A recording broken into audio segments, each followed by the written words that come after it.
Hey guys, you would have heard of Bitcoin everywhere, especially this year. Do you know why? Look at the Bitcoin performance in the past few months. Looks crazy, right? After looking at the Bitcoin's performance over past few months, many people believe that, yeah, even my money gets doubled in 10 days, so let's invest in it. No, you are actually wrong. Do not do this mistake. First, your concept about cryptocurrencies should be clear. Analyzing skills and market depth is a key role. Now, the question is, what are cryptocurrencies? Well, it is classified into two things. First, cryptography and currency. What is cryptography? Cryptography is a method of protecting information and communications through the use of codes so that only those for whom the informations are intended can read and process it. For clear understanding of cryptography, let me give you an example.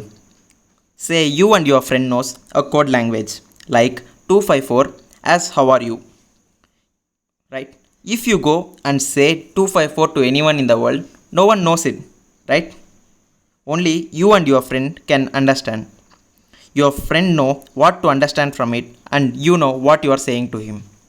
Then what is cryptocurrency?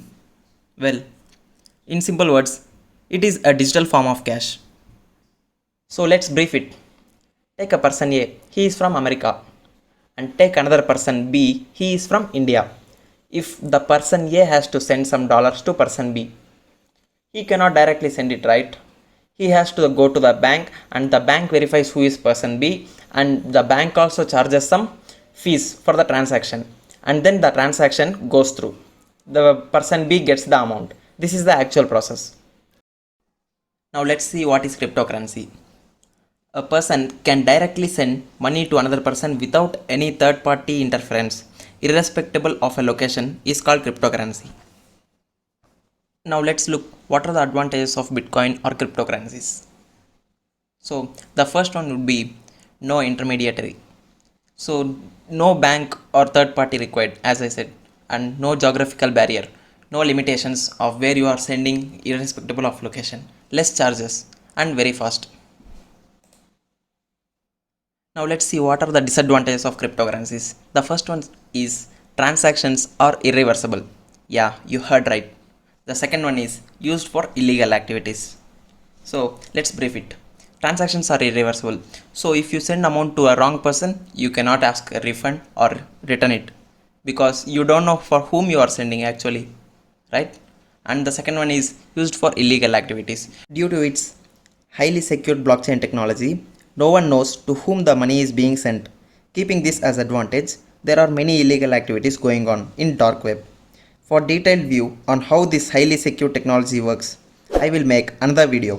So do subscribe and click on the bell icon to stay tuned. Now, here comes a big question for all of us, whether cryptocurrency is legal or illegal in India. So here comes two things in it. One, the cryptocurrency being legal and the cryptocurrency being allowed as a legal tender. Let's brief both of them. In short, cryptocurrency is legal in India? Yes, absolutely yes. Cryptocurrency is legal in India. The RBI imposed a banking ban on Indian banks to have a relationship with crypto companies. The same banking ban was lifted in 2018 by Supreme Court. Now all banks are allowed to have a relationship with crypto companies. The conclusion is trading in cryptocurrencies as on date is absolutely legal. You can buy, sell, hold cryptocurrencies. Then you may ask me, what is the difference between cryptocurrency legal and cryptocurrency legal tender? So let's see the difference. Cryptocurrency is an illegal tender of money. So let's brief it with an example. You went to the television shop for buying a TV. After buying the TV, you said for the shopkeeper that you don't have money and you will give him in bitcoins. Is that acceptable? No. Let me give another example. For the same shopkeeper, you say you have two Reliance stocks and you give him for TV. Is that acceptable? No. Even stocks are not a legal tender of money. This is the difference between being legal and being legal tender of money. Now let's see what is blockchain technology. Why it is highly secured. Blockchain. The name itself describes that it is a chain of blocks.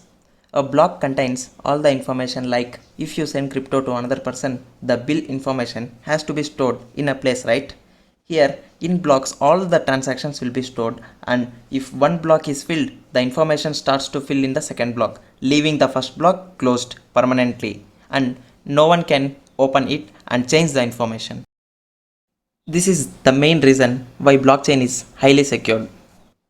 Now let's see what is Bitcoin. In simple words, it's a type of cryptocurrency. And now let's look into it. How does a Bitcoin transaction work? Take person A has some Bitcoins and needs to send to person B. There must be someone to verify the transaction, right? Here comes the miners. What miners do is they verify the transaction by solving some mathematical problems. Do they solve the mathematical problems with pen and paper? No. With laptop? No. There must be some supercomputers and high performance computers which solve the problems, and then the transaction gets verified. For verification they need some rewards, right? So some bitcoins are generated or mined. No one sends them, they are mined. Why people are investing in Bitcoin? Let's see this. In December 2017, Bitcoin's price was $19,000 per Bitcoin. In March 2020, Bitcoin's price was $4,000 per Bitcoin. And in March 2021, the Bitcoin's price was an all-time high at $64,000 per Bitcoin. In July 2021, the Bitcoin's price is $35,000 per Bitcoin. So the big question is, how can I afford Bitcoin? Many people think the Bitcoin's price is $35,000, so how can I afford it? No, you don't need to buy Bitcoins. You can buy fractions of Bitcoins. For example, let's look into this. If you invest 1000 rupees, you will get 0.0004 BTC. If you have 10 USD, you will get 0.0031 Bitcoin. Now, another big question for everyone is it safe to invest in Bitcoin? No, I am not a financial advisor, so do your own research. And my personal opinion about Bitcoin is, don't invest your savings. Only invest which you are not in savings. Means buy with your extra funds which are not savings, right? Only invest your extra funds. In future, if it increases, you will be in best profits. Learn to analyze the market and don't invest without proper knowledge. Learn to manage the risks involved in it. Risk management is the key here. And the next part is, which apps to use for crypto. There are many apps for trading Bitcoin.